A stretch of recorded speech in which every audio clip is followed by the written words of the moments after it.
आज ममता बनर्जी ने कमान संभाली और ममता बनर्जी देखिए जरा धरने के लिए निकली उस वक्त की तस्वीर है ये।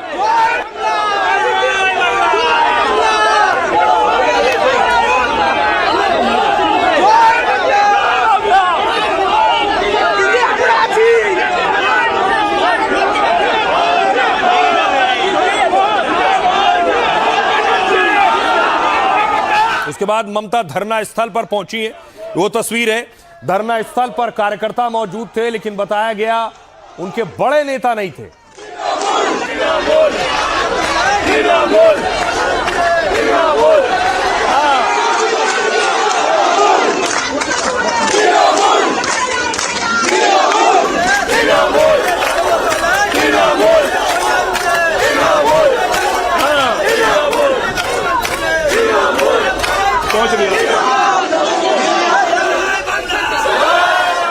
ममता बनर्जी धरना दे रही थी तो दूसरी तरफ शुभेंदु अधिकारी हुबली में थे, तारकेश्वर मंदिर में पूजा अर्चना कर रहे थे।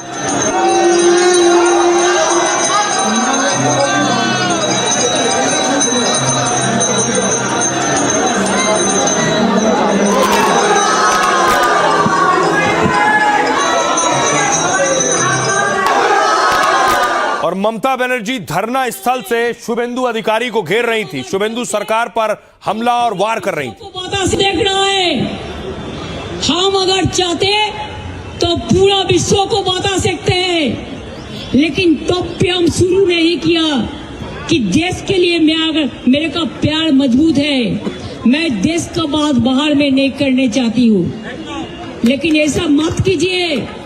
डोंट बुलडोज अस और democracy, don't bulldoze the constitutional right.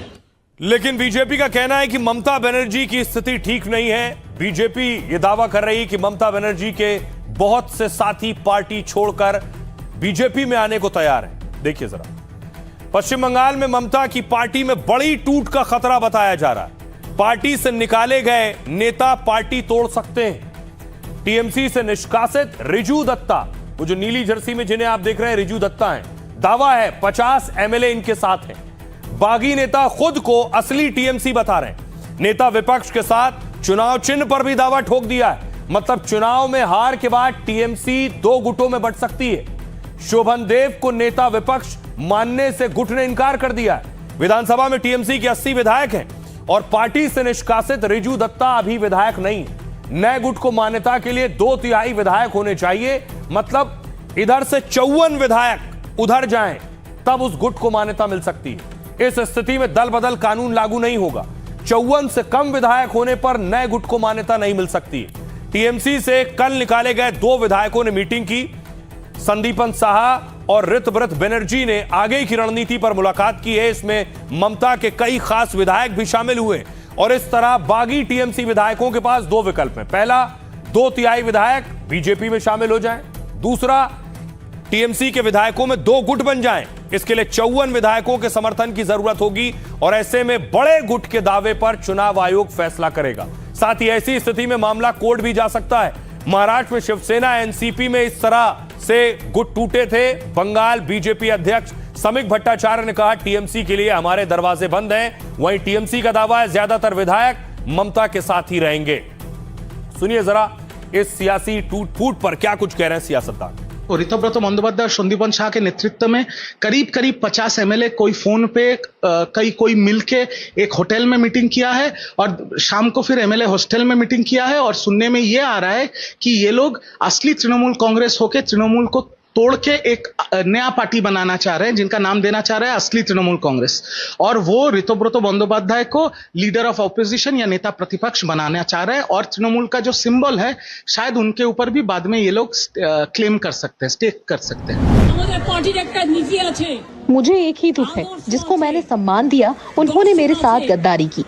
TMC के साथ जिन्होंने गद्दारी की उनको मैं यही कहना चाहती हूँ, ईश्वर अल्लाह तेरो नाम, सबको सम्मति दे भगवान। इन लोगों का चाहे अलग पार्टी करे चाहे साथ रहे, इनकी कोई विश्वसनीयता नहीं है।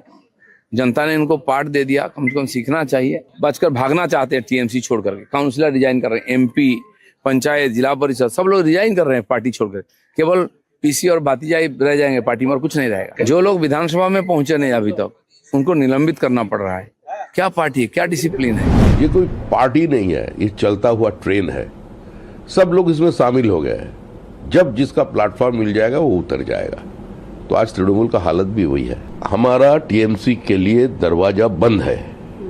किसी को नहीं इंपोर्ट करके हम लोग 207 तक पहुंच गए हैं। भारतीय जनता पार्टी का तृणमूलाइजेशन नहीं हो सकता। ममता बनर्जी धरना दे रही थी, दूसरी तरफ देखिए आज क्या हो रहा था।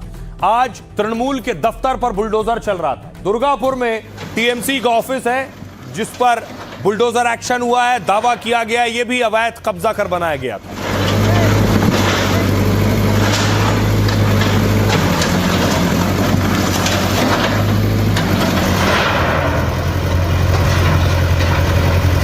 दूसरी तरफ ममता बनर्जी आज धरने पर जब थी तो बुलडोजर एक्शन पर भी सवाल उठाए उन्होंने, जिस तरह बंगाल में लगातार बुलडोजर चल रहा है। 400 साल बीजेपी का वर्कर लोग बुलडोजर लेके जा रहा था। बुलडोजर लेके होग मार्केट जो 400 साल का पुराना है उसको भी तोड़ दिया है। सब धर्म स्थान कैप्चर कर लिया, ईदगाह भी दखल कर लिया। ये लोग ना हिंदू ना मुस्लिम ना सिख ना ईसाई, लेकिन ऐसा बुलडोजर, ऐसा अत्याचार। मोदी जी अब देखिए बंगाल को क्या बना दिया, आप किसको हाथ में दिया। और उस दौरान जब धरना चल रहा था, ममता बनर्जी के एक नेता की अचानक तबीयत बिगड़ गई। वो तस्वीर भी सामने आई, आप देख रहे हैं। कुणाल घोष को आप देख रहे हैं जिन्हें लिटाया गया और ममता बनर्जी पंखा झल रही हैं।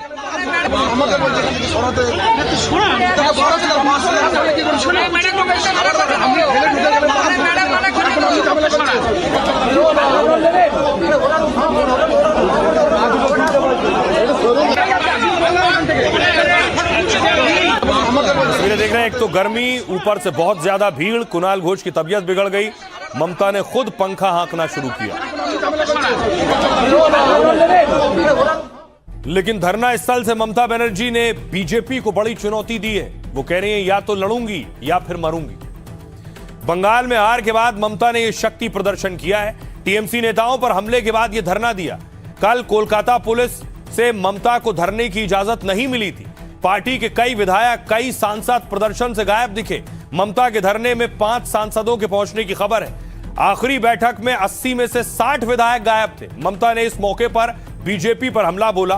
बीजेपी पर तृणमूल को तोड़ने की कोशिश का आरोप लगाया। टीएमसी के खिलाफ बीजेपी पुलिस का इस्तेमाल कर रही है। ममता का दावा है कई विधायकों को धमकी भरे कॉल आ रहे हैं। पार्टी गतिविधियों से दूर रहने की चेतावनी दी गई है। ममता की बीजेपी को चुनौती है, लड़ेंगे या फिर मरेंगे।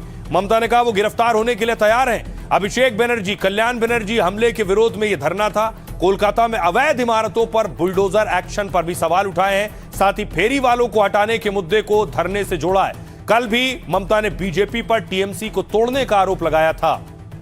सुनिए जरा ममता बनर्जी क्या कह रही हैं और दूसरे नेता क्या कह रहे हैं। काला से भी काला जो ज्यादा होता है, एक काला से भी काला के लिए भयंकर है। लेकिन ऐसा बुलडोजर, ऐसा अत्याचार, मोदी जी अब देखिए बंगाल को क्या बना दिया, आप किसको हाथ में दिया। जो बंगाल को एंटी सोशल को हाथ में छोड़ दिया। आज तो सारे पकड़ा गए जो अभिषेक बनर्जी ने खुद कराया बीजेपी को बदनाम करने के लिए, और साथ साथ जो उनका सिक्योरिटी बढ़ाने का मांग को और भी तेज करने के लिए ये सारे नाटक रचे गए। लेकिन ये सब पकड़ा गया है, इसलिए जितना भी वो प्रोटेस्ट करे जनता उनका बहका में आने वाली नहीं। ममता बनर्जी को ये आत्मचिंतन करना चाहिए कि आखिर क्या वजह है कि जनता उनसे नाराज है। उनका झगड़ा कोई भारतीय जनता पार्टी से नहीं है, बीजेपी के वर्कर से और टीएमसी के वर्कर में कोई लड़ाई कहीं पर नहीं हो रही। लड़ाई हो रही है जनता से। और ममता बनर्जी को ये एहसास होना चाहिए कि 15 साल जो जुल्म ज्यादती की उसके वजह से जनता ने उनके खिलाफ जनाक्रोश दिखाकर वोट से, सत्ता से उनको अलग किया। कुछ आत्मचिंतन करने की जरूरत है। ममता बनर्जी सड़क पर है। ममता बनर्जी की पूरी सियासत सड़क से ही शुरू हुई थी, लेकिन हारने के बाद ममता बनर्जी को अब साथियों की याद आ रही है। तो खबर यह है कि ममता बनर्जी फिर सारे साथियों को एकजुट कर रही हैं। अब इंडिया अलायंस को फिर से साथ लेकर आने की तैयारी है। देखिए जरा, इंडिया अलायंस की बैठक होने वाली है जल्द ही, और इस बैठक में कौन कौन शामिल होगा, सवाल ये। बंगाल में हार के बाद इंडिया ब्लॉक की यह बैठक होगी। इसमें 15 दलों के नेता शामिल हो सकते हैं। दिल्ली में 8 जून को इस बैठक के होने की संभावना है। इसमें राहुल गांधी, ममता बनर्जी, अखिलेश यादव समेत कई नेता शामिल होंगे। बैठक में विपक्षी एकजुटता को मजबूत करने पर चर्चा होगी। कई राज्यों में चुनाव के बाद बदले समीकरण पर बात होगी, और इस बैठक में आप और डीएमके पार्टी शामिल नहीं होगी। तमिलनाडु में कांग्रेस ने विजय की पार्टी टीवीके का समर्थन किया है, और इस वजह से डीएमके इस बैठक में हिस्सा नहीं लेगी। कांग्रेस की कोशिश टीवीके को इस बैठक में शामिल करने की है। ममता बंगाल में टीएमसी नेताओं पर हमले का मुद्दा इसमें उठा सकती हैं। ममता को इंडिया ब्लॉक से इस मुद्दे पर समर्थन की उम्मीद होगी। सुनिए जरा ममता बनर्जी इस पर क्या कह रही है। सारी बीजेपी विरोधी पार्टियां जल्द ही दिल्ली में मिलेंगी, और ये देश के हित में जो भी बेहतर होगा उस पर आगे फैसला लिया जाएगा। विपक्षी दलों के बीच बातचीत जारी है। लोकतंत्र को मजबूत करने के लिए एक साझा रणनीति पर काम किया जा रहा है। तृणमूल कांग्रेस के खिलाफ आवाज उठा रहे हैं, एक दूसरे को पीट रहे हैं। तो ऐसा स्थिति पे ममता जी नजर हटाने के लिए दिल्ली का बात कर रहे हैं। वो दिल्ली आ सकते हैं, वो अंटार्कटिका जा सकते हैं, रेगिस्तान में जा सकते हैं, कुछ भी कर सकती हो।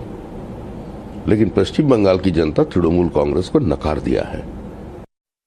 अब देखिए जरा बंगाल में क्या हो रहा है, ममता बनर्जी क्या कर रही है, ये आपने देखा। अब इंडिया अलायंस के साथ बैठक होने वाली है, लेकिन बंगाल में शुभेंदु अधिकारी और पुलिस का खौफ देखिए। जो लोग कमीशन लिया करते थे, कटमनी लेते थे हर काम के लिए, वो पैसा लौटा रहे हैं। ऐसी तस्वीर आपने पहली बार देखी होगी, किसी ने रिश्वत ली हो, कमीशन लिया और वो आज वापस कर रहा है।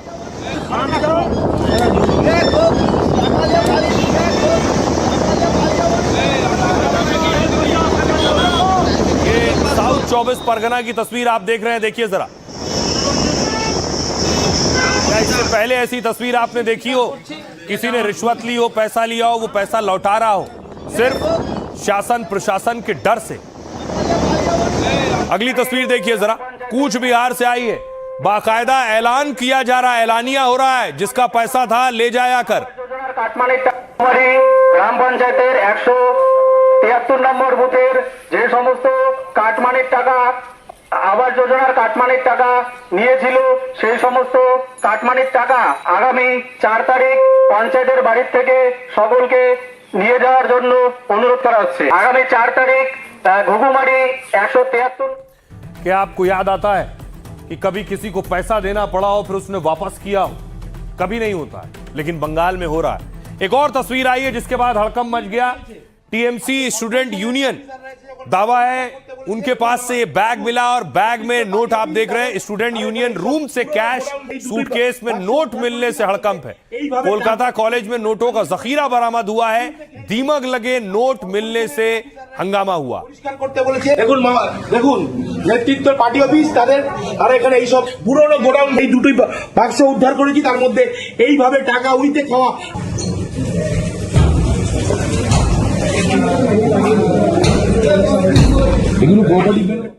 और अब आपको बताऊं ये कटमनी है क्या और बीजेपी क्या दावा कर रही है। बंगाल में कटमनी को लेकर बीजेपी ने दावा किया। अमित मालवीय ने एक वीडियो शेयर किया, इसमें लोगों को कटमनी वापस करते दिखाया गया। कूच बिहार में टीएमसी नेताओं ने वसूली गई रकम को लौटाया। बीजेपी ने इसे जनता का गुस्सा और कार्रवाई का डर बताया। कूच बिहार में कटमनी को लेकर ग्रामीणों ने प्रदर्शन किया था। इसमें टीएमसी नेताओं से पैसा वापस करने की मांग की गई थी। बीजेपी ने टीएमसी नेताओं का एक वीडियो भी जारी किया है जिसमें कटमनी वापस करने का लाउडस्पीकर से ऐलान हो रहा था। और कटमनी एक तरह का अवैध कमीशन या रिश्वत है। सरकारी योजना का लाभ दिलाने, नौकरी, ठेके पास करने पर दिया जाता है। स्थानीय नेताओं या बिचौलिए आम लोगों से अवैध कमीशन लेते हैं। सीधे सीधे भ्रष्टाचार का ये एक तरीका है। किसी काम को लेकर यह अग्रिम रिश्वत की तरह है। गरीबों का घर बनाने या पेंशन जैसे कामों के लिए रिश्वत ली जाती है, और काम होगा या नहीं होगा इसकी कोई गारंटी नहीं होती है। अब सरकार बदलने के बाद लोग कटमनी वापस मांग रहे हैं। इससे टीएमसी के स्थानीय नेताओं की मुश्किलें बढ़ गई हैं।